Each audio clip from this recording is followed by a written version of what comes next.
my opinion.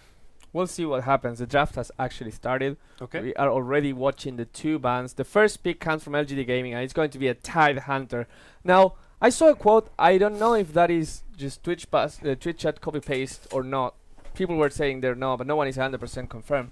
They were saying that the first day Navi lost because everyone was kind of contributing to the draft and giving their opinions, and the second day GoBlack was like, "I'll draft alone." Oh, okay. And after Is that, that insider info? that's something that apparently was in a Havos interview. Unfortunately, I haven't been able to watch it. Oh, okay. Yeah. Or it might be Twitch chat trolling me. I just want to say, too many chefs In one spoils cook, yes. spoils the dish. Too many cooks spoils the dish. Yes, yes, that is true. And Troll Warlord, I want to say Havos best hero in this tournament Yes, hands down, hands down. is there. And Vansko is going to get his trademark Rubik as well. And that's Ravage. Obviously, a big plus. Yes. Both teams have their trademark heroes here. LGD, the Tide, the Lion. This has been their bread and butter. MMY Lion, once again, in a different role, not as 2010. Yeah. But maybe he's practicing for the show match. Maybe that's all he cares about, you know? He's like, oh, this tournament is just practice for the 2010 eHome vs LGD remake. I'm going to play for the other team, and I'm going to make the best mid Lion ever. You know, the only time he's played mid like since 2010 was at TI2. Yes. And that one game, he Was it went mid Tinker? on Storm. No, it's Storm. He went mid on Storm Spirit because their mid player was a PLT or Perfect cat. Perfect PCT. PCT Yes. was just like too Yeah. emotional. He was like, I don't want to go mid. There's too much pressure. So Do you actually MMY know? went mid. Do you just know out of what actually nowhere. happened? Because me. the forum in China was actually flaming him so much that he felt it was too much of a pressure for him to go mid anymore. So he didn't want to go mid. Wow. Really? Yeah, that was actually what happened. The moral of the That's- story is, all you people on Reddit, if what you guys say Yeah. matters. You gotta. We th- have these people souls. are- It hurts us when you criticize us. So Especially players. You can keep the flames coming at us. yeah, casters are thick-skinned. Yeah. So LGD would remove the Magnus, which Navi likes to go when Hogwarts is on the throw, give him the buffer, Empower, farms a lot faster obviously with the Empower. I feel like most teams with their like LGD shoes would go for like the Tide plus Venge because like you kill the egg, it's easier. Venge in general is a bit more. Yeah, Venge is Versatile. still in the pool surprisingly, and Tide Hunter Venge giving the Tide a lot faster time clearing the Ancients with the Wave of Terror. And It also opens up Roshan much easier with Yeah, whatever that's hero for you sure. have. If it was Vici Gaming, like I feel like hands down they'd go Tide with the Venge. But this Navi is more doesn't LGD. want the Venge here, I say. They No. do ban the Yao Ember Spirit. I don't believe Ember Spirit is a good hero in this metagame, except against a few. Like, you don't see many illusion-based heroes. You don't see Naga as much as you saw before. Terrorblades are much rarer. Chen kind of works because you do have your army of creeps, but Chen has been ignored by both these teams. Vanskor nor GoBlack, neither of them particularly well known for their Chen. And I want to say that in July is okay at that hero, but nothing to write home about. For the Chen, Yeah. he normally plays the offlane. So Sorry, The, I meant Faith. No. Faith, Yeah. yeah, not known for his junglers, but capable. Navi has two strong cores already for Dandy and Hogwarts respectively. This is like the most important part Yes. for their team. Get comfortable heroes on Dandy and Hogwarts. Both of them are, for me, are like Mu and Hao. They work very well together. Yeah. Both of them always seems to have each other's back. Dandy's in trouble, Hogwarts is always nearby. Hogwarts baiting all the time, puts full trust, especially when Dandy's on Magnus. You see, sometimes you see like, what is Hogwarts doing? He's going so man up. But he's always like, he trusts his buddy. Yeah. He knows the RP is going to save him, but LGD going to go for the reload The kit. Wisp survived until this point, and that is also really telling and interesting that both teams were more worried about blocking the comfort zone of the other team than just stopping what's strong in this metagame. And Vanskor having the Rubik is not going to take the Wisp. GoBlack, Not yeah, a Wisp player. not a Wisp player, kind of went unnoticed. And LGD Gaming not normally playing this hero that much. I want to say that Mamao Ya actually is the player who plays this hero. So Yeah. that would actually mean Faith is actually going to take the Lion, I would say, this game. I feel like LG, like they had a lot of silers, like his Medusa most importantly taken out, so they're like, well, let's maybe go a different direction. They don't often run the Wisp Tiny. I think they've done it once or twice that I can think of, It's but very rare, I'd say. I say Tiny as if they're definitely going to pick it. I feel like it's I think they Most haven't. No, likely. they haven't picked Wisp. LGD, I'm talking. They haven't picked Wisp at all in this tournament. No, and not in this not at all tournament. in 683B. Okay. Which I'm gonna go a little bit far behind and try to find when's the last time they played Wisp. And if I look at the patch 683, they played it 6 times. They won 4 of them. So, not particularly bad, but definitely a surprise pick because no one has seen LGD in this tournament playing the hero so far. Exactly. When you think LGD, you're not thinking, oh, you've got to Wow. ban all this. Wow, that's actually interesting. GoBlack is gonna be playing the Chen. They've done really well with Chen this tournament, I think. Yeah. They've actually been occasionally first to Very picking it. Very, very strong 5-man, I would say. Chen, Shadowfiend, throw a lot of attack speed to But take down towers. so is LGD Gaming. I say that Tide Hunter with Tiny. Wiz Tiny is not a particularly LG type of playstyle. They want a Right. 5-man, and Wiz Tiny is always more of the C9 type of playstyle, as we saw just now, trying to avoid fights, get better trade-offs here and there. So against the Chen and Shadowfiend, I think that would be the best thing to do. A question for you. Do you remember like the way C9 played the Wisp when Pi like that was there? That they didn't play it as a split push. They was like, okay, Wisp is going to allow me to relocate into the right part of the team fight, and we'll get heroes like Tide Hunter. And maybe they can do something like that. LGD decides to not split push, but rather make sure that they get the right positioning, get and be able to make Tiny wipe the Rubik, the Chen fast, and remove the That's backlines. risky. Okay, if you talk about the team fight LGD has right now, Yeah. they're going to initiate with the Blink on the Lion or the Tide. Lion, obviously, you want to take out the Chen Yes. before he can heal anything.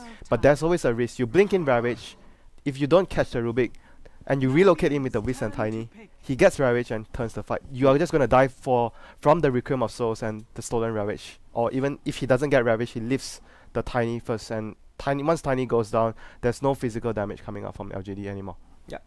That is a good point. It's always a risk if you're trying to fight into the Rubik, Chen, and Shadowfiend early on. Do you think Fanic should actually play for another right clicker hero here? I mean, what is available For Funnick, for Fanic? The Riki is available. I think Navi played the Riki. They seem to be really lacking in control in teamfight. That's where the Void gets banned out from LGD side. So he doesn't normally play those kind of heroes does as he much. play Puck a lot? Fanic used A to little play bit, Puck. yeah. He's not the greatest, but he definitely has Puck in his Timbersaw arsenal of heroes. feels like a more Funnick hero, and they have 3 strength heroes on LGD. Yeah. But a hero that's not favorable in the current meta, again. We'll see what happens right now with that last pick. For the LGD Gaming, what do you think? I mean, they're lacking a mid hero, or rather Yao. a safe lane hero if IO Tiny It's decides a Yao, the Yao last hero. hero is Yao's a Yao. hero, yeah. Yao hero. The good thing is here, like it's probably going to be the Wiz Tiny mid, so they can actually. How about a some safe threat lane to SF. invoker? Yeah, I think Crossback's Invoker would probably be a very good option here.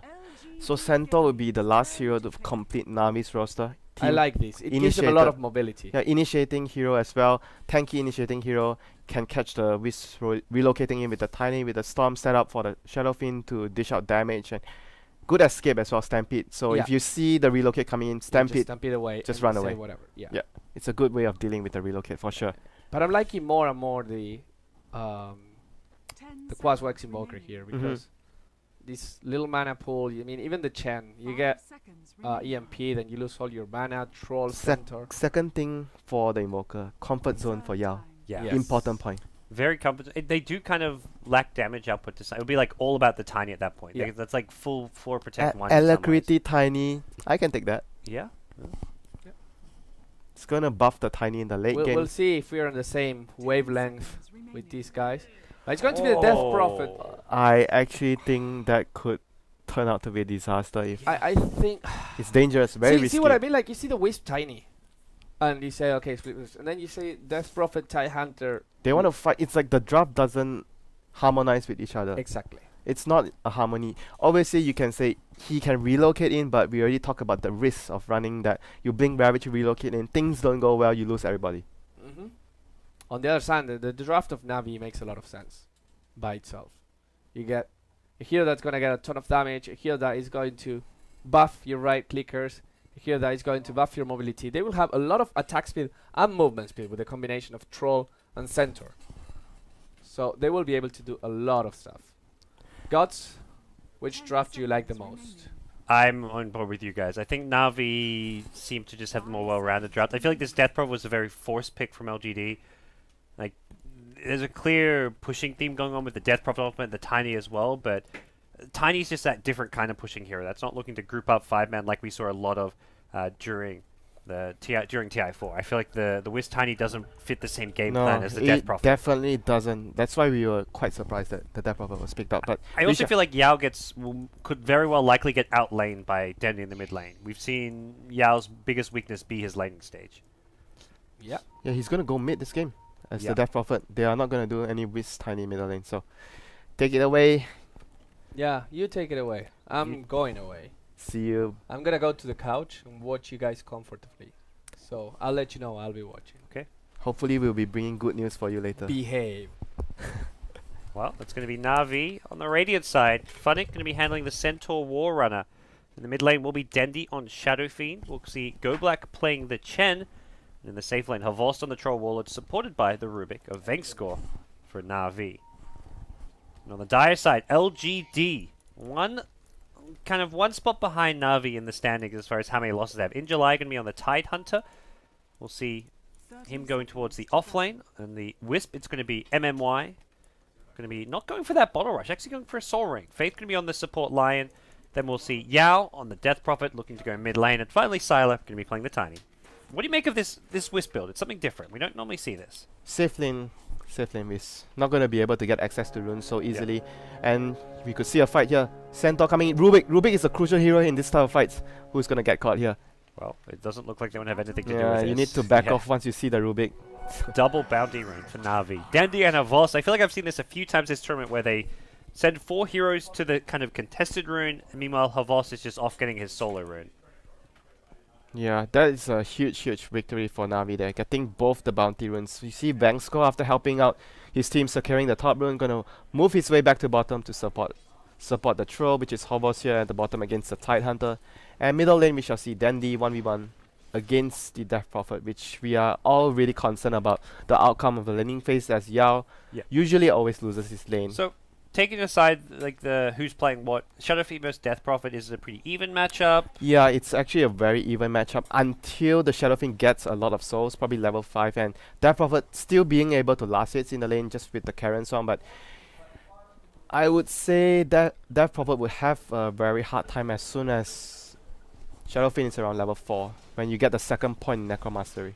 Yeah, there's no real threat of, like, Wisp isn't going to go gank you. The line is a theoretical, could go for like a solo gank, but there's probably a greater risk of someone like the Rubik ganking. Speaking of Rubik though, he's getting aggressive in the bottom lane in July, taking a lot of damage, forced to salve up against the aggression from Havos. Yeah, he started with a Stout Shield, which is really good against the Troll and the Rubik. You don't see this often from Tide because it doesn't stack with your Kraken shell, and you're going to get Kraken anyway, but it's a good way of mitigating a lot of damage at the first few levels from the support like a Rubik and a range hero for like a Troll. Yeah, so yeah, nice little decision from in July. He's going to be getting quite a lot of XP by the looks of things here in this offlane, whereas you look at your Centaur and expect him to have a tough time because he is up against a tri-lane. He's going to be able to drag some creeps away. That's really nice for him to have, get some experience. He started with a Boots actually as a Centaur this time round, so he's going to take a lot of harass without the Stout Shield, but it will give him a lot of movement speed to move around the map if he wants to actually, like you mentioned, the Lion could potentially be ganking your Shadowfiend. Having the Boots on a Centaur is like indirectly you could protect the Shadowfiend because you're moving around the map much faster. It's like we've seen those plays where around the 2 or 4 minute mark, you'll have a support go towards the rune within offlane. Like Funny could look to team up with Vengscore and contest a rune and use that lift into a Centaur stun with some Shadowfiend raises to get kills. That was kind of the Vici Gaming play. Bottom lane in July, taking a lot of damage from Avos. He gets the bash even, but with the Stout Shield in July, he's blocking most of that physical damage output. And top lane, Faith got the rune, regen rune, and without Boots yet, not going to look... Oh, he actually is going to solo smoke right now, level 1. Probably going to take Hex as his spell at level 1, but this kill is actually... Alright, Shadowfiend. Is he going for the bottle? Oh, he's going to be a bit too late, though. Oh, no. He'll get it on the way back, but it's the bottle and boots is already going to have been delivered. Yeah, it's already going to be delivering the bottle and he'll boots. see it. He'll get the courier snipe. It'll be a nice bit of gold going the way of LGD. No, he micros it. No, oh, Dendy. He went in too early there, and then he reacting quickly. Oh, I think he may have just been going. He was going to bottle crow. He wasn't even. Yeah, he was just gonna bottle crow. He wasn't even juking it. That was just bad luck. Bad luck. If he'd got it on the way back with the bottle, that would have been huge as well. Yeah, now a lot of time wasted on this Lion. Being level 1, wasted a smoke, don't even have boots yet. Needs to go back and catch up here. And Centaur running around the river, trying to scout out the actual position of the Lion, checking if the Lion is actually returning to the lane or just camping middle, trying to get a kill on the Shadow Fiend. But yeah, so far, laning phase as he goes. Shadow Fiend 14 last hits, Death Prophet 13 last hits. Almost on par each other. Doesn't really matter the 2 last hits, but things gonna start getting hard for Yao with the Necromastery coming up for Shadow Fiend. And for Lion, it's hard to catch up. You don't really want to be tri-laning with a Wisp plus Tiny and a Lion. It's normally just the Wisp Tiny. If there's a third hero there, the level 6 on Wisp here comes the smoke as well, trying to get the Death Prophet. This is a really good position, I would say. Death Prophet is gonna try to last hit the range creep, gonna be put in a vulnerable position. He's backed off already. The telekinesis, is it there? You betcha. They're going to get him with 1 raise or second raise, and there's a Fade Bolt. Vegascore gets your first blood. Na'Vi strike first, and LGD with a kind of risky mid-Death Prophet being punished, at least here, 4 minutes in. Yeah, that's a really huge blow to Death Prophet. Now he's gonna have a very, very hard time laning against the Shadow Fiend. Level 5, level 3 raise, and all the Necromastery damage, and even picks up a double damage rune. This lane is just gonna be really difficult for Yao now. Yeah, all he can do is try to use that Crypt Storm to farm some. Dendy's gonna be just fine. He can farm, he can raise out the wave. At this point, LGD don't have many options for dealing with Dendy. Even ganking in mid lane is difficult. They've And the rotation as well. Look at this. Like, Na'Vi has rotated both their supports to pressure up. The safe lane of LGD, which is the Tiny, and with the Centaur plus Rubik combination, a lot of kill potential live into the Stomp with the nuke from the Chen as well. Well, for Na'Vi, they can also do this. This is one of the beauties of the Troll. Troll's such a good kind of solo laner, especially once he gets an early edge against the Tide Hunter. He'll be doing just fine in that bottom lane as far as zoning him out. The Tornado's going to come out, and LGD going to have their work cut out for them to kind of secure Silas farm. He's actually going to go in for initiation here. They get the telekinesis. No Centaur's done to follow it up, though. As Silo will be kept alive by an MMY. Tether, Soul Ring. The Soul Ring's nice and all. Your Tiny's have got endless mana, but you haven't got that same HP heal that the bottle gives you. You can regen a little bit with the Tengos, but it's not quite the same as the bottle. The constant regen, however, is something nice for the Tiny though, because if you go for the bottle, but you don't have the constant regen from the Soul Ring, and if you don't get a rune, then basically you're not going to be able to heal. It's not so reliable if it's on the safe lane. If it's on the middle, it's much easier for you to get the rune. Well, as the lanes go, Dendy 10 CS ahead of Yao in the mid lane. Lion kind of under-leveled here, hasn't got too much. He's just sitting on level 2 and will be looking to maybe go for another loop around here. He's picked up wards and some boots, so at least he's can offer a bit more. Tyler top, yep. There's good telekinesis into the hoof stomp. This time around it's going to work. Double edge secures the kill, and Funnick, he's got 1100 gold. He's doing fantastic at top lane.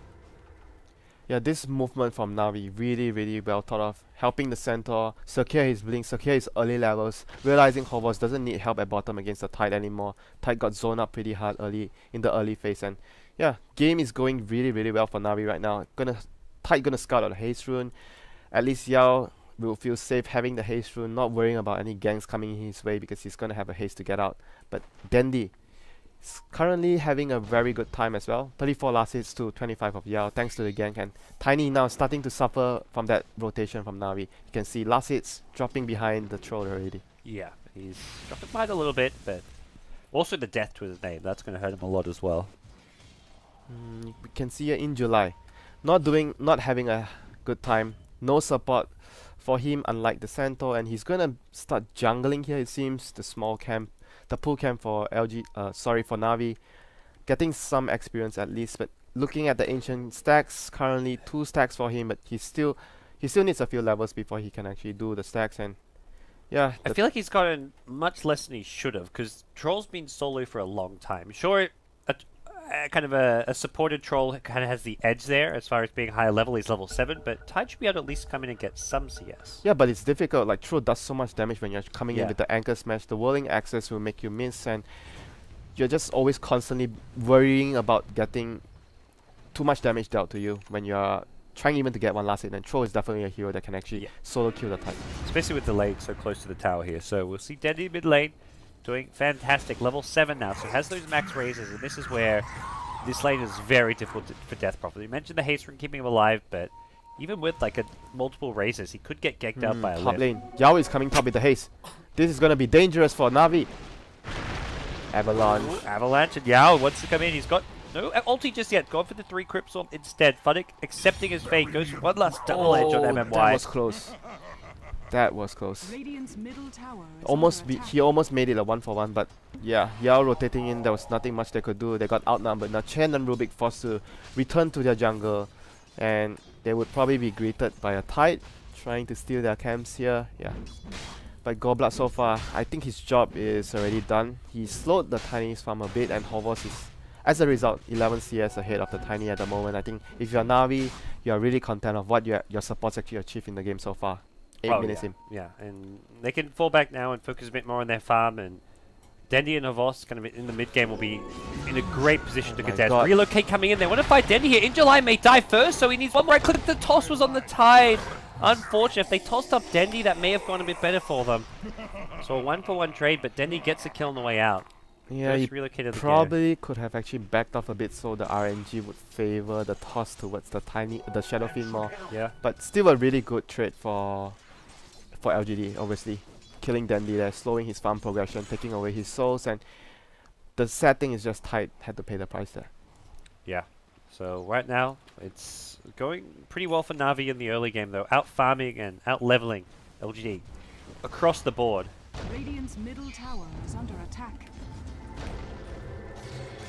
Yeah, and here we go. Avalanche, Vangscore in trouble here, taking damage, but he's gonna be able to throw the lift on the IO. So and they've just overextended. Dendi even rotating in as well. They're gonna transition into a push here. It seems no, they're gonna just back off. Dendi wants to go continue farming. And middle lane we see Yao gonna pop his ultimate, trying to do some pressure to his tower, and Na'Vi needs to rotate in to stop the Death Prophet from doing a lot of damage to the tower here.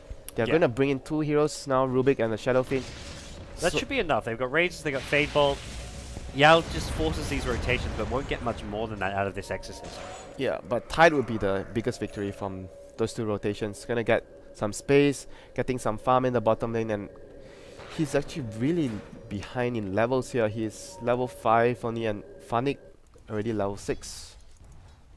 Yeah, especially I guess Funnick got the support bit. I mean, those supports up there were also leeching some of that XP. Yeah, like the key point was him dying there when they were trying to kill the Shadow Fiend. He didn't get the experience from that kill, and yeah, that was a huge blow for him. Alright, well, we'll see what the next move for LGD is going to be. They bring Yao back towards his mid lane, looking to get that 10-minute rune as. So it's going to be a bounty rune for your Death Prophet. Just going to share a bottle to the Tide Hunter, picks up the bounty rune, and looking at the farm of the Tiny so far, still a little bit behind. Troll and HOVOS has actually rotated towards the top lane. Dendi top though with an invis. He doesn't have a point in the Requiem though. Otherwise the invis rune would be actually huge. Well, I think also LGD realizing something's up here. They had some vision. They know Dendi got this top Yeah, rune. if they actually pay attention to their status bar, you could see the presence of the Dark Lord on you when the Shadow Fiend is nearby. Yep. Invis. Well, LGD gonna back off the time being. Another pause coming out. Both these teams need to eat some of their kale before they can continue with this game. Well, Yao looking in quite a bad shape. He's only 3.3k net worth at this point. It's just the story of every game he goes mid. He doesn't get enough farm and loses his lane. It's really part sad. of it goes back to the ganks that happened. He doesn't quite get the same support that Dendi did, but I mean Lion tried. It was not a case of LGD just completely abandoning him. Lion went for the courier snipe, which was kind of a high risk play, and they got 0 reward from it. Yeah, and once again, if you pay attention to the Rubik, he has a completed Tranquil Boot, something you don't see too often, but Vangscore has been favoring this build a lot in all his games. He doesn't go for the Arcanes. He prefers to have the extra movement speed and obviously the regen and the HP, regeneration of the HP and the armor as well, which is really helpful against certain physical damage like this game in the sense where it helps against the Death Prophet ultimate, which is nice for the Rubik.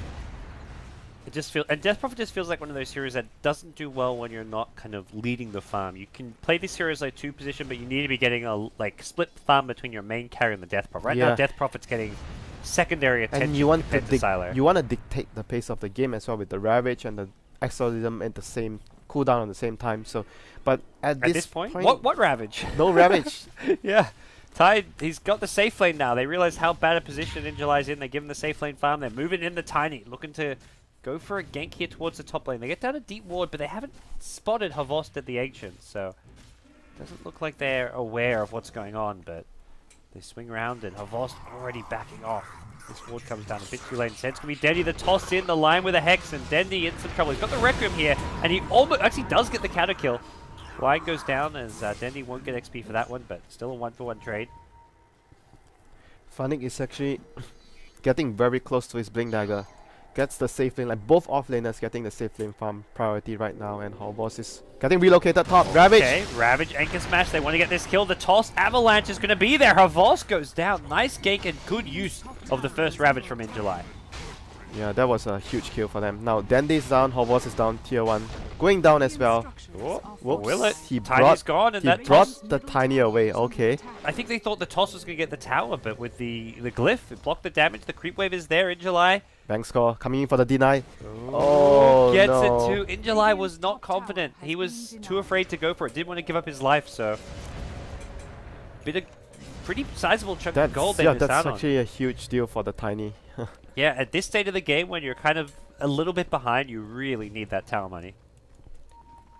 Faith still struggling to get his level 6. Currently still needs a bit of experience, and Tiny goes for the point booster, starts to build up into the X after building into the carry Tiny, we all know. And Haste Rune again collected by Yao, but once again pop his ultimate but wasn't able to actually take down the tier 1 in minute. I mean, sometimes you do see like it takes maybe 2 ultimates to kill a tier 1 mid because of the rotations, but seeing 2 ultis used and the tower still on a 3rd HP, that's a worry. Yeah, and Dandy went for the Blink Dagger build first this game with the ward, giving them a lot of vision placed by Vangscore. A few moments ago, they're going to attempt to get the Roshan with the Chen here. It's a very bold move by Navi. I guess knowing the Ravage is on cooldown right now, Yeah, it's 1 more minute on cooldown. it's still a fairly risky move. They've got the Chen, who That has Hand of God, Prophet also just used the ultimate, so it's a very good timing, like very good sense by Navi. and they've just got the Blink on Centaur. So Centaur is at the ready with a Stampede. bottom Actually lane. goes in on Faith. The Lion not going to die. Gets the Hex, misses the Impale. Faith will get out scot-free. I think the Stampede damage didn't actually hit him, so... Yeah, it hit him, but it just didn't. Okay, it didn't do enough. He needed 1 more right click and he wasn't. He could have tried to get the last right click in, but it was very risky. And Roshan gonna go down 13 minutes, 44 seconds. Picked up by Navi Dandy on the Shadow Field. Oh, and they're going for the Ancient stack. This is a big Wow, stack too. the Tide is gonna be upset when he comes back later. He started working on it as well, but then he had to back off after Navi took Roshan. He kind of knew it was not safe for him. Oh boy, that's going to slow down his Blink Dagger a lot. You know what to make him? You want to do? Leave a small creep. Leave that small little dragon there. Make him mad. Are they actually? No, they don't. They'll clear out the full Ancient stack. Yeah, now Gobbler getting closer to his mech as well.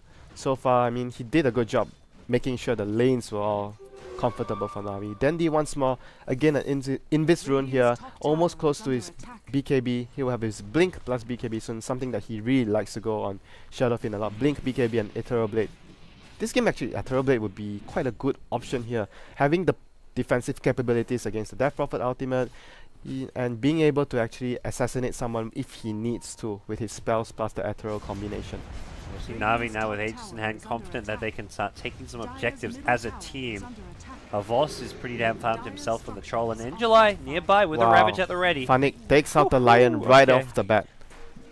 Not gonna escape me twice, he says. Yeah, I like this move from LGD though. They've got Tiny and Wisp up top, just going for some split push. Tier 1 for a tier 2, not bad. Although it is the tier 1 mid, a bit more of a kind of useful tower as far as LGD are concerned. Oh, middle lane, they have to be careful. Vangscore moves out the lane. Relocate potentially coming in. Ravage is up. Look at them. They're already perfectly set up. Ravage and Death Prophet ulti up. They want to swing in from the side. Here they go. Are they going to make a move here?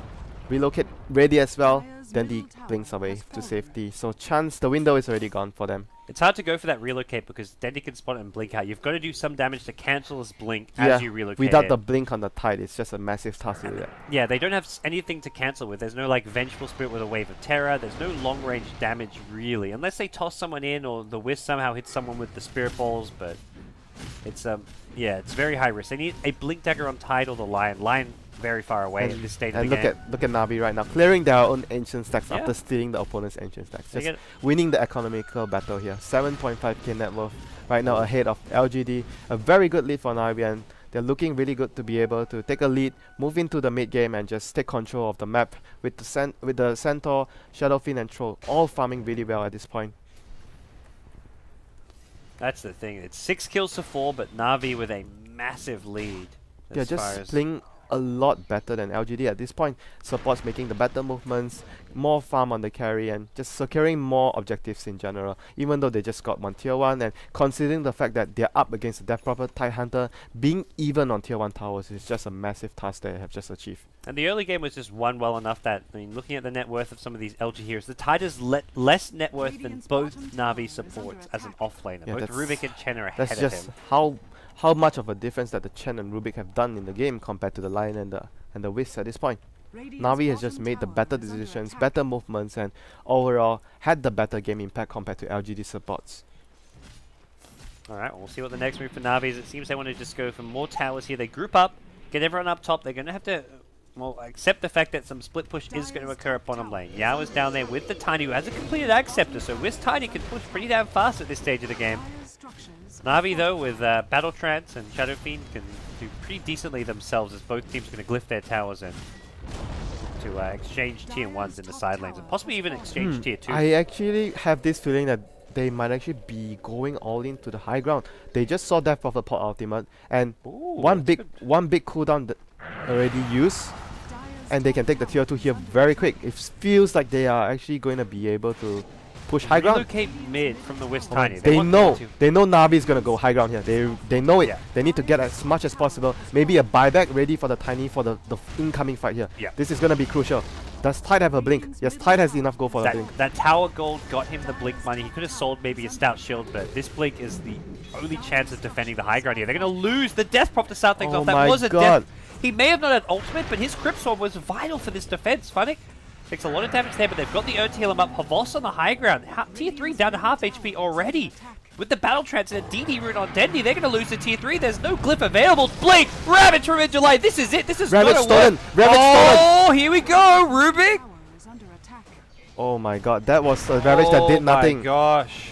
That was a Ravage that did nothing. They did next to no damage. The heals from the Chen just negating everything. And Rubik is ready to go with a Ravage. He doesn't even need to use it to win this fight. They're going to lose Rax without it. Vengscore's just GG. holding on to it. This is GG. They just Wisp lose and Rex. Tiny are just going to watch this top lane go down. Oh my and god, they're gonna kill the Tiny. Tiny's gonna go down. There's still Ravage from the Rubik. Oh dear. Oh dear. Oh dear.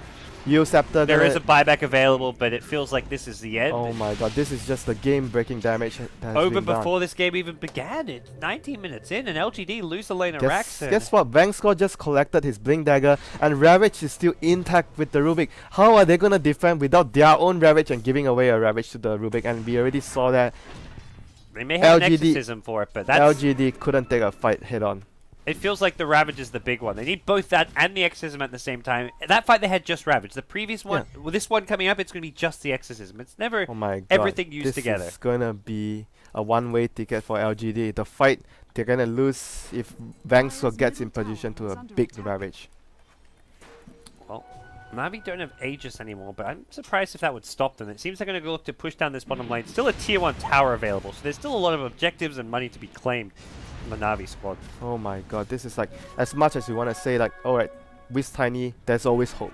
There is always hope, but can they hold out the game out until the Tiny becomes strong enough? That is really something that I'm really feeling that it's going to be a tall task for LGD to achieve.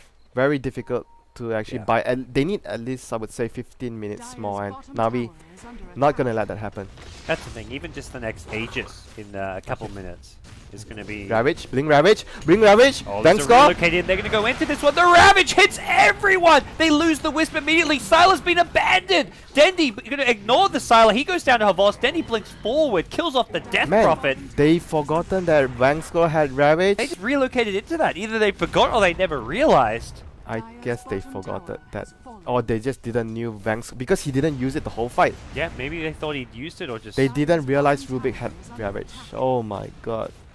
And suddenly, Na'Vi looking like they could just end the game off of this. Yeah, they definitely could. Oh dear, oh dear. This is just perfect play all across the board from Na'Vi. This is, yeah, it's just good very, early game, very mid good game, play. late game. The decision making is on point. The support rotations, they help out Dendy, then they go help out Funnick in the top lane. Everything about this has just been very crisp. Tide would have Ravage and Death Prophet have ulti as well. If this fight doesn't work for LG, I don't know what will work. No Aegis on Na'Vi as well. This fight has to work. Well, Dendy waiting on his BKB for about 10 more seconds here, so that seems to be possibly the last thing they're waiting for. Yule's just being used on a Wild Wing to cancel out some of these tornadoes. That's the other thing. GoBlack microing these tornadoes can help make Tide's life a bit more difficult, although he is hiding in those trees off to the right, as well as Funnick. Both Blink initiators trying to remain hidden from sight as... Rank score. Rank score is going to be the key here. If they cannot let him...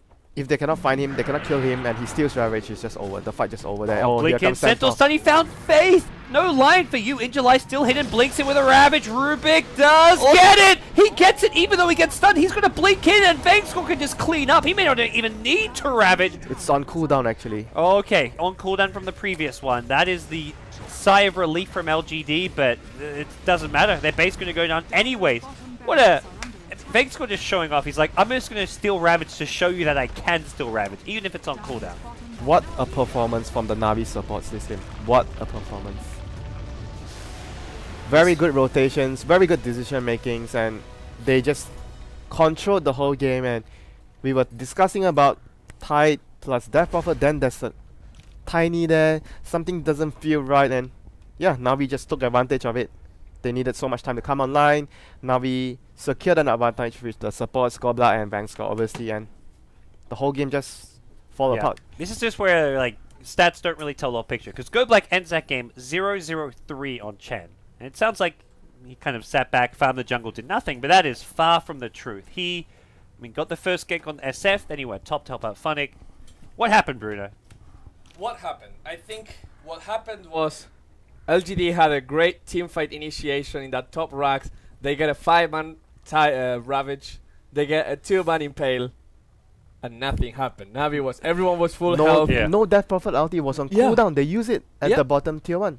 So LGD just didn't have an answer for what. That was the primary weakness why people stopped picking Death Prophet. The cooldown on the ultimate just became a huge Achilles heel of the hero. It's like he doesn't do anything without it, and it's just such a crucial thing enemies can exploit. Such a big cooldown, and without the cooldown, Death Prophet with the Ravage, what is he gonna do? It's a great hero when you're ahead because you're dictating the tempo of the game. Like I mentioned, you need to be able to dictate the tempo, force the push, bring the push to the enemy, push their towers, they defend, you back off, and when they try and push your towers, your cooldown is almost up again. And again, even it's like the other thing that has is that if the enemy is pushing at you and they force you to use you can't use the ultimate until you know you're actually in a team fight that they can't back away from, because otherwise they see you pop in the ultimate, they will go back, come back in 15 seconds, right? Yeah. And I don't think there was anything about their draft that allowed them to do that. The only thing is if they got a good Ravage. Not so much synergy between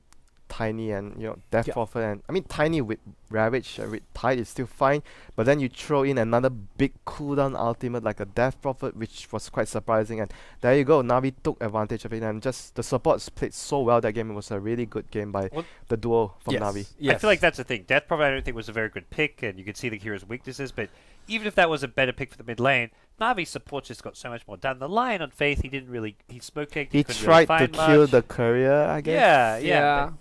Very, very good by Dandy, just by Micro and the courier. He didn't actually did it intentionally. He wanted to refill his bottle. That's why he pulled the courier back. He didn't see the line. It looked like it looked like he reacted, but I think he just because he then put the bottle on the courier. So. That's funny. Well played, Na'Vi, I guess. Yeah, it's a really good game. LGD. You're gonna be really happy if you're a Na'Vi fan after watching that game. It showed a lot of promise. Are you a Na'Vi fan? I know you are. Not you. No, you're a Na'Vi hater, but you. You're a Na'Vi fan, and you're a true Na'Vi fan. You've been a Na'Vi fan before TI1, when they weren't the favorites. Damn it. Now you're happy. Now the other guy behind you, you're a Na'Vi fan. You're a bandwagoner. You didn't like Na'Vi a week ago, but you like him now. It's cool. It's all right. That's fine. You get to be happy. You a Na'Vi hater? no happy. How many Na'Vi fans came out of the woodworks this last day? After day one, there's probably a lot of Na'Vi fans who are like hiding their jerseys in their wardrobes, and then after day two, it was like, yeah, here we go, let's bring out the gold. We're back, Na'Vi. Yeah. I guess you can see it in the pennants when you watch the games. Suddenly, it's like 30,000 pennants. Compare the start Na'Vi. of day 2 to the start of day 4, the number of pennants. Might shoot up. Who knows, Yeah. right? But anyways, we're going to go into a break after this win from Na'Vi, which puts them at 8-4, I want to say. LGD suddenly not looking so hot. They're 5-6. They have 6 losses. 5 and 6, that sounds right. 6 and 6. Yep. Okay, so again, Na'Vi kind of asserting. And LGD, they can be the team that drops from the top 8 today and give space to a Hellraisers or something. Other team that can actually... they're just in the 8th place. And I think they're tied with 6 losses with someone else. But let's not show the bottom half straight away. Let's think a little bit and look at WinteR. He's very good looking. Look at GoDz. He's very good looking as well. One of us is actually dressed up today. And I think now we can... No, damn it. We have some bugs. And it takes some time. That's why we can't immediately go there. But anyways, regardless, Cloud9, maybe they can go into top 8, even though they lost. Oh, really? I think so. Okay. Because even though they lost recently to Vici Gaming, they're right now playing against MVP. So... And MVP sounds like an easy win these days, right? And if I'm looking at what Cloud9 plays today, then play after that, they play against Newbie. And Newbie, easiest team in the tournament. That's Nubia so free right now. It's just giving away wins left, right, and It's center. Newbie is easy like Sunday morning. And it is Sunday morning now. So You it know, all fits. It's just they're killing themselves right now instead of focusing on the opponents. They're just like destroying They're themselves. buying bloodstones and suiciding themselves. They're picking techies and That's suiciding. literally a very good example of when you watch their game, you just feel that, you know, it's a sad scene. Yes, now we have them. Excellent. Yeah. So 6 losses. We have eHome, Cloud9, and Rave with 6 losses. We have Team Ice Ice Ice up there. Team Ice Ice Ice. He somehow snuck his way out of 1-0. Yeah.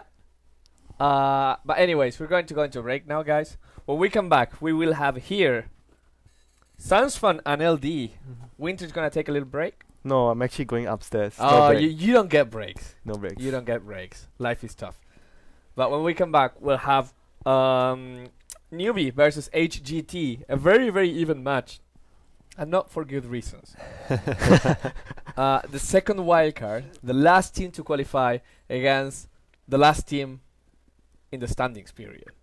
In the meantime, we go into a break, we see some commercials, and after that, MVP versus C9. We'll see you guys in a bit.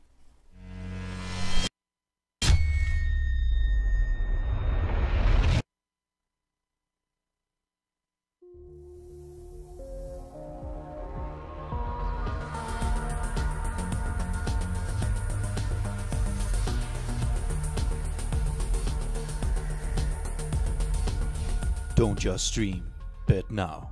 Go to ebattle.com.